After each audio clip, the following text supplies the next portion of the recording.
Sup guys, it's Sunday. Happy holy day, I guess. Sorry, my mind went blank for a second. I'm gonna continue Run With Me with chapter 2. Not a lot of views so far. I know it's gonna take some time to get out there and this, that, and the other, but all of your shares on Facebook and you guys subscribing to me on YouTube is helping me out a lot. So just keep it up.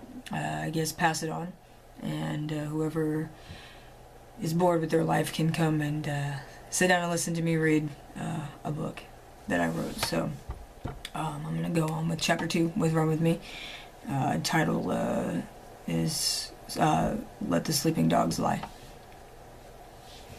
I cranked the engine, letting the Chevelle rumble so loudly the hood vibrated. Sky gave her apartment one last look before locking the door sympathetically. I glanced in the rear view, giving my aviators a slight adjustment, and hearing the passenger side door slam shut startled me as I watched Sky fling her book bag into the back seat. Did I dare ask the obvious question just to pour salt in the wound? I placed my hand on her thigh, giving a tight squeeze of unresisting reassurance.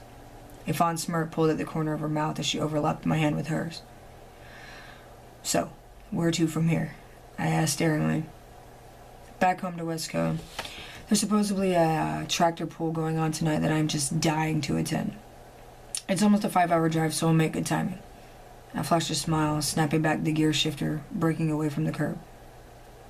So not to seem uneducated, but do you mind explaining to me on what the hell a tractor pull is? Sky belted out a laugh. A tractor pull is a worldwide power sport competition, which requires modified tractors to pull heavy sledges on a track measured by meters. Typically anywhere from 100 to 300 meters in length, the objective only completed by whoever tractor pulls the sledge the furthest. Kinda country, but hey, it's a thing that we do in my hometown. No judgment, just seems quite entertaining. The duration of our trip consisted of pot smoking and the want to pull over from the central temptation Sky was leading on. Keeping my hands on the wheel and my head from the clouds was a severe impossibility. We made it to Wisconsin before nightfall, and the tractor pull was just getting riled up. Drunken heathens were spread about the perimeter, along with obnoxiously loud females cheering on jacked-up John Deere vehicles.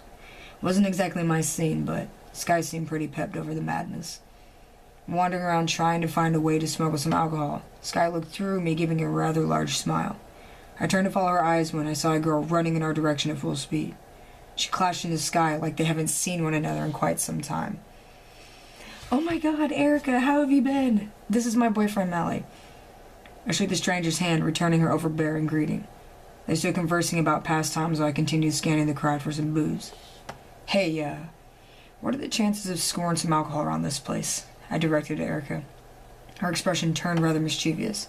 Curling her index finger, she motioned for us to follow her. I arched an eyebrow looking at Sky, but she just shrugged and followed suit. Nearing a blacked-out Dodge Challenger, Erica popped the trunk, pulling out a bottle of moonshine. My cheeks pulled up into a smile, while my excitement indulged on the thought of intoxication. She tossed me the glass bottle, allowing me to help myself. The first shot burned my throat, tearing up my stomach, but I refused to let that stop me. I took another shot, followed by another, until the light poles around me started to lean as my vision became a blur. "You all right, Mellis?" Sky asked, grabbing my arm. I nodded, trying to maintain my composure. Fading off into my own little world, I kept quiet while following the girls as they moseyed off throughout the crowd of clamorous fans. Erica found an open spot at the bottom of the bleachers while Sky sat down beside her.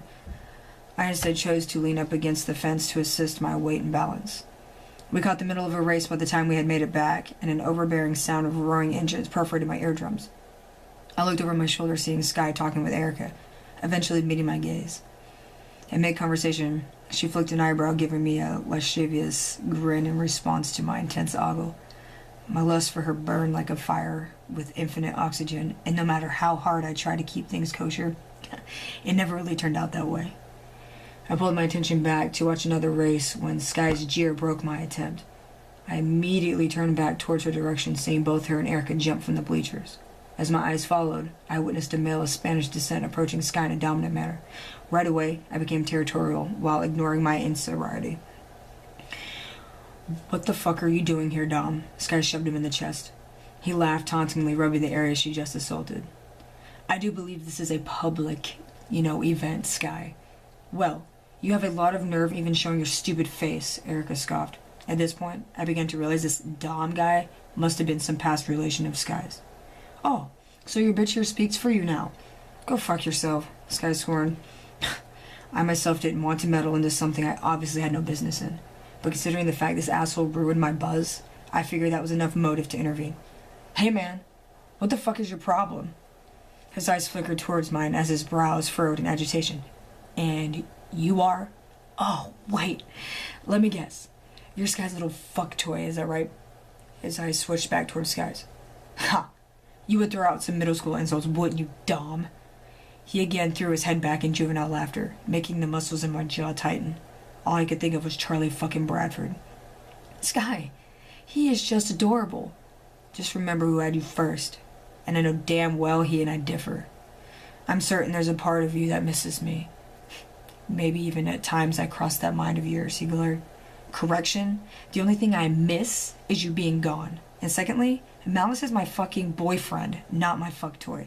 You have no business stalking me, waltzing around with your oversized ego, trying to bring me down like you're oh so good at. Besides, Malice may be leaner in size, but he is far from incompetent and well endowed in your comparison. Sky winked. You don't mean that. See, this is what we do. We fight. Which is the very reason why I fucking left you in the first place. You're abusive, controlling, and not to mention always belittling me in your attempt to take away my pride and values. Well, you know what? Fuck you. Malice is more of a man than you will ever be. You can't be serious. He slid his fingers through his black, shiny hair, bearing the vein that pulsated against his temple. I have like 50 pounds of muscle on that guy. What good is he to you anyway?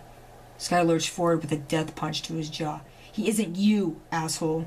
For a moment, the stinging silence weighed heavily around us. Dom stood in embarrassment while rubbing his wound. His eyes never left mine as he walked up to me, standing inches away from my personal space. Sky stepped in between us, pressing her hand against Dom's massive chest. If you touch him, you'll regret it, Sky bit out. Dom yanked her hand from his chest, aggressively gripping her arm. That was the last straw for me. I grabbed his hand, crushing his wrist, taking my other hand to his throat, bringing him down to his knees. Don't you ever fucking put your hands on her again, you son of a bitch. I reared back, punching him in the nose, watching blood instantly drip. Dom hopped up, charging at my waist, lifted me off the ground, only to slam me down onto my back. The wind left my lungs from the impact, bringing tears to my eyes. I felt him begin to wail on my abdomen, but before I could defend myself, Sky leaped over me, taking her knee straight to his face, knocking him completely over. Giving me advantage, I crawled on top of him, ground-pounding his ass as hard as I could. He got one good swing in, busting my lip open, but hearing Sky and Erica begging for us to stop had me longing to knock his ass out. I pulled him up by the shirt, nearing his face with gritted teeth. It's guys like you that make my life such a living hell. I watched blood drip from my lip as it spat onto his face. You will never be me. His voice cracked. You're right. I'll never be a pathetic, self-loathing, obsessive piece of shit like you. I thrashed my forehead against his, releasing him to the dirt. Feeling warm liquid flow into my right eye soon gave a burning sensation. I wiped my hand across my forehead to see blood streaked across my flesh. Stood to my feet, catching my breath, while Erica dusted my back. Before I pulled Sky into my embrace, she gave Dom one final kick to the stomach. Stay the fuck away from us. I didn't say a word while Sky told Erica goodnight. I was too worried about the ache settling in my skull from the massive blow that was well bestowed. I cranked the engine hearing Sky's sigh. Her posture was one portraying a flustered soul reminded of a horrible past. Feeling my gaze, she looked my way, pressing her lips together. Her eyes switched to my forehead, frowning at my wound. People always calling me, man. Jesus. Anyway, I cranked the engine hearing Sky's sigh. Her posture was betraying one of a flustered soul reminded of a horrible past. Feeling my gaze, she looked my way, pressing her lips together. Her eyes switched to my forehead, frowning at my wound. Placing the pad of her thumb over the cut, she overturned her hand, gently running the outer side of her fingers down my face in empathy. The twinkle of worry in her eyes had my throat closing in. I am so sorry for what just happened. Dom is like my worst nightmare when it comes to my past. Is he the ex that you once told me about? That would be the one, she huffed. Look, you're safe with me. Maybe not here where he has access to your whereabouts, But I'll do whatever I have to protect you. I promise. Her expression softened to my compassion. Malice, I do love you. Please, never question that. I switched on the headlights and began driving down the dirt road watching dust kick up. Ever since Nikki, I've been cautious on whom I let into my heart. My guard ascends miles high at that. Yet for some unknown reason, Sky had broken through it and kept an admirable disposition, clutching my heart with sincerity. It seemed we both shared a past full of calamity and misfortune, only longing for survival and success. Bam! That was chapter 2. Breezed through that rather quickly. Sorry for the interruption on the phone call. Someone's always wanting to fucking talk. Anyway, I will continue with chapter 3 momentarily. So thanks, guys. Stay tuned.